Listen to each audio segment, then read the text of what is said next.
I think the Leicester job is a bit of a poison chalice.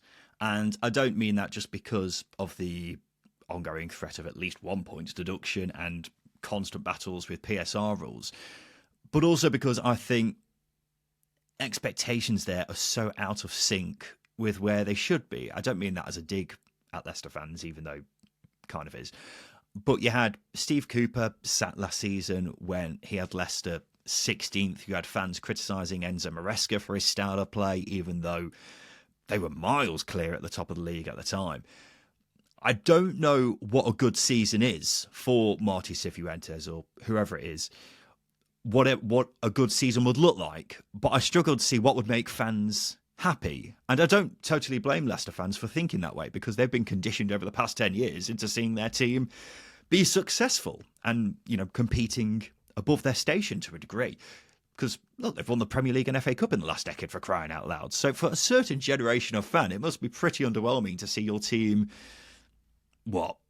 fighting for a playoff place in the Championship this coming season? Because I see that as a much more realistic expectation of where they're at now. I don't know if you've got a take on that, Justin.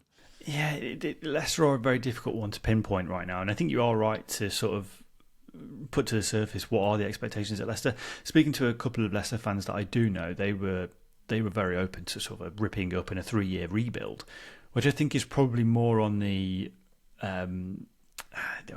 aggressive side of things, on the in terms of what they need to do. But I think we don't know the situation fully at Leicester because the club hasn't communicated anything, and that unfortunately is going to impact fans' views as well. What Cifuentes has got right now is, I think, it is a squad that's capable of pushing for promotion. But like we said, there are so much unresolved problems going on at Leicester. We just don't know whether Cifuentes is going to have that same squad, whether they're going to have to sell assets to, financially balance things up. We don't know.